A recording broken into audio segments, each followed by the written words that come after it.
In 1906, when Teddy Roosevelt proclaimed this the Grand Canyon game preserve, he called it America's finest deer herd.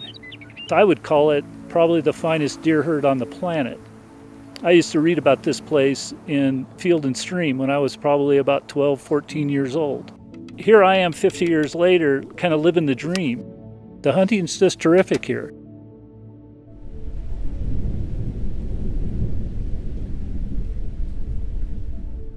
Kaibab's probably one of the only places now where you can drive down the road and still see 100 to 150 deer going through some meadows. That's something that every child and human being in this world should be able to see because it's magnificent.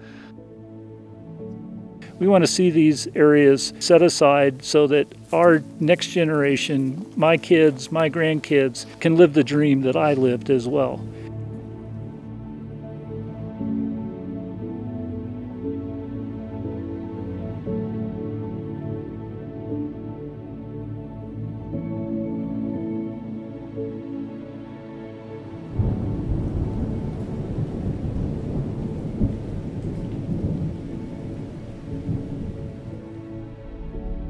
Water is produced through these operations. A lot of it's contaminated. It goes into ponds, it seeps into the ground, it seeps into the water table, and you don't know where it's going to come out and who it's going to affect. There are a lot of questions that we have with this type of mining in this environment in particular, because the hydrology is through fractured rock, and the flow through fractured rock can go in many different directions. Anyone, including the mining companies who claim they know the hydrology below the mines, really don't know what they're talking about.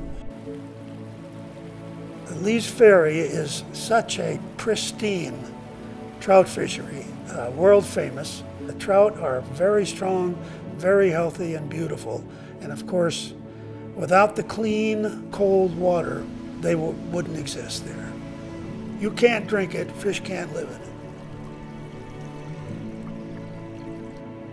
Mule deer are nomadic animals. They have been known to travel hundreds of miles on the same migratory paths they've had since the beginning of time.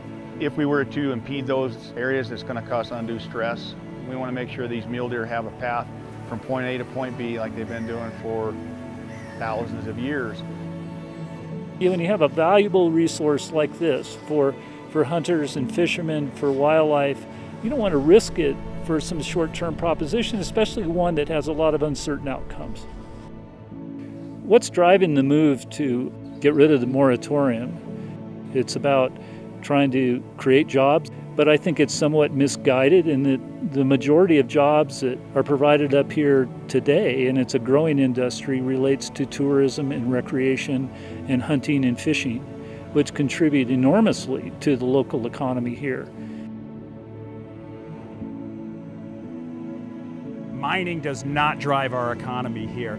Access to public lands, national park system, hunting, sportsmen, angling, that's what is our important economic driver here. Teddy Roosevelt knew what he was doing. He understood there was a need to keep these things for people and for the wildlife that lives there. Right now we know where we're at.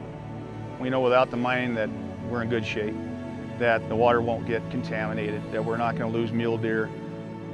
We can't just think about today and not think about tomorrow, because tomorrow is going to be our kids, our grandkids, and our great-grandkids, and they're going to want to see the same things we see. And the only way we can do that is we have to be smart, and in this case, being smart is continue with the moratorium.